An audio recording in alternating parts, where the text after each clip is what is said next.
Hola, mi nombre es Patty. No sé si la historia que les voy a contar sea de su agrado,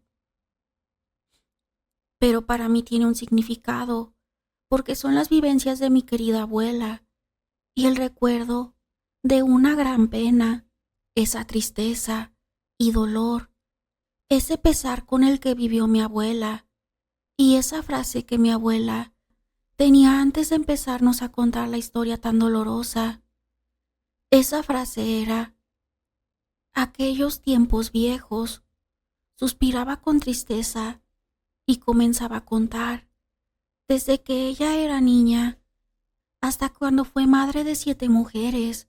Les voy a contar algunas de las vivencias de mi abuela, y como vaya la historia, llegaré al dolor más grande que puede pasar una madre. Mi abuela, cuando falleció, tenía la edad de 99 años y todavía tenía ese dolor en su mirada. Ella nació en ese tiempo donde la mujer no tenía valor, cuando los hombres las trataban como objetos, cuando su voz no era escuchada. Mi abuela nació en una familia de 3 hermanos. Eran muy humildes, tiempos difíciles, con recuerdos de una revolución. Eso nos contaba ella. Todos trabajaban en el campo, hombres y mujeres por igual. Mi abuela era la más pequeña de todos sus hermanos. Ella, a sus escasos 5 años, ya tenía una obligación, como si fuera una mujer, cuando tan solo era una niña. Ella recordaba cómo la levantaban a las 4 de la madrugada para empezar a moler la masa en el metate. Para los que no sepan qué es un metate, es un utensilio de piedra volcánica para moler granos. Pues ahí era donde mi abuela y 2 de sus hermanas empezaban el día del trabajo, en el metate. Molían el nixtamal. Vuelvo a explicar para los que no saben qué es el nixtamal. Es el maíz cocido con cal, del cual al moler se convierte en la masa para hacer las tortillas. Pues mi abuela y sus 2 hermanas eran las encargadas de moler el nixtamal y de hacer las tortillas. Las 3 niñitas, como señoras de obligación, se turnaban para moler. Ya que tenían la masa, se ponían a tortear, y todo lo hacían con sus pequeñas manos, porque así era en aquellos tiempos viejos. Pues los años pasaron, mi abuela y sus hermanas crecieron.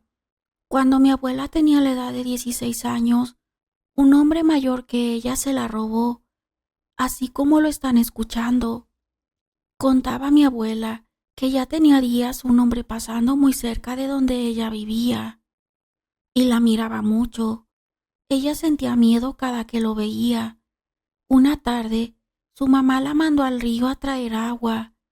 Ese hombre le salió en el camino, la agarró y la subió al caballo. Mi abuela gritaba y lloraba, pero nadie la escuchó, y se la llevó muy lejos de donde vivían los padres de mi abuela. El hombre la llevó a una casa donde vivía una familia. El matrimonio eran tíos de ese hombre, que fue mi abuelo. Ahí la dejó, encargándoles que la cuidaran. Pasaron las semanas y mi abuelo la visitaba, le llevaba ropa y les entregaba dinero a sus tíos. La señora la ponía a trabajar en los quehaceres de la casa, mientras que mi abuela lloraba por estar lejos de la casa de sus padres, sin saber de ellos. Ya cuando había pasado 6 meses, los padres de mi abuelo llegaron por mi abuela. Los iban a casar, ya que ellos habían ido a hablar con los padres de mi abuela Sabina. Así era el nombre de mi querida abuela, pues como les contaba, se casaron y entonces empezaron a vivir juntos. Mi abuela sin estar enamorada de mi abuelo, pero no podía hacer nada. Así vivió con un hombre extraño para ella. Después de un tiempo, salió embarazada de mi tía Julia, la hermana mayor de mi mamá, pues después de ella nacieron 5 mujeres más. Mi mamá fue la última en nacer, pero de la que les voy a contar es de mi tía Julia, la hija mayor. Cuando mi tía tenía la edad de 15 años, conoció a Esteban, un muchacho que llegó de otro lugar a trabajar al pueblo donde vivía mi abuelo y mi abuela, junto con sus hijas, pues mi tía Julia y Esteban se hicieron novios sin el consentimiento de sus padres, pues los años pasaron. Cuando mi tía cumplió la mayoría de edad, entonces le dieron el permiso de ser novia de Esteban. Ya en ese tiempo, ya tenían una relación de noviazgo de 3 años. Todo indicaba que terminarían casándose, pero el destino les deparaba otra cosa. Una tarde, mi tía Julia le contó a mi abuela que había terminado su noviazgo con Esteban. Decía mi abuela que llorando le contó que Esteban la traicionó con otra muchacha del pueblo y ya no quería saber nada de él.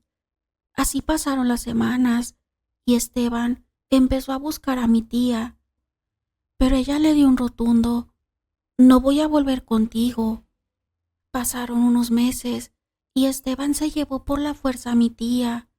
Cuando se dieron cuenta, mi abuelo buscó por cielo, mar y tierra, pero no los pudo encontrar. Así pasaron los meses y no sabían nada de ellos. En ese tiempo, mi mamá era una bebé, pues mi abuela lloraba porque no sabía de su hija. Nos contaba con sus ojitos llenos de dolor que no dormía y que solo comía porque tenía que alimentar a mi mamá. Después de casi 9 meses, llegó una mala noticia hasta el hogar de mis abuelos. Alguien encontró el cuerpo de la tía Julia. Estaba en una casa abandonada, fue estrangulada. Y del maldito de Esteban no se supo nada. Parecía que se lo tragó la tierra, aunque en esa casa habían pertenencias de él.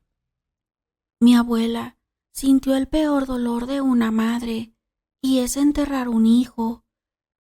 El tiempo pasó y mi abuela sentía mucho coraje y odio hacia el hombre que le quitó a su hija. Así que pensó en algo y lo hizo con ese dolor que tenía en el pecho y que toda su vida sintió, pues buscó a un brujo y le mandó a hacer brujería. Ella quería vengar a su hija, así como mató a su hija, ahogándola con sus manos. Asimismo, ella le mandó a hacer brujería en su garganta para que muriera sintiendo lo que su hija sintió.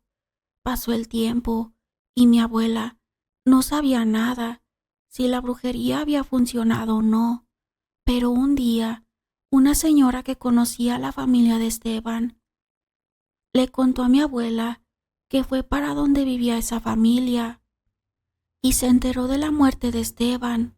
Según le contó, que Esteban empezó a ahogarse y no pudieron hacer nada por él. Entonces descansó un poco, sabiendo que el asesino de su hija ya no estaba en este mundo. Decía mi abuela, ¿cómo no se iba a ahogar si el brujo hizo un muñeco y en medio de la garganta le puso un hueso atravesado? Mi abuela, después de toda esa vida de sufrimiento, al quedar viuda, y cuando mi mamá se casó, se la trajo a vivir a nuestra casa, así que la tuvimos por un buen tiempo con nosotros. A lo mejor van a tomar a mal la venganza de mi abuela.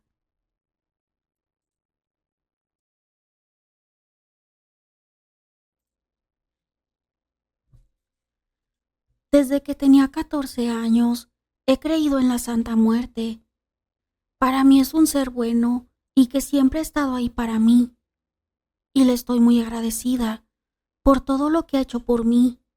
Hace unos años, cuando empecé a trabajar, no tenía ningún conocimiento de nada, ni transporte, ni cómo es la gente cuando uno trabaja. Empecé a trabajar en una compañía de cable como radiooperador, de los que lo instalan. La verdad, en ese entonces eran muy explotadores y se aprovechaban de la gente como yo, que no sabía nada, ni cómo pedir un salario justo, ni nada. Un día tuve la mala suerte que me dejaron salir como a las 9:30 de la noche. Ya no había transporte y, como les comento, no tenía dinero porque era mi primer empleo. Como pude, me fui acercando a mi casa, transbordando en los transportes que podía.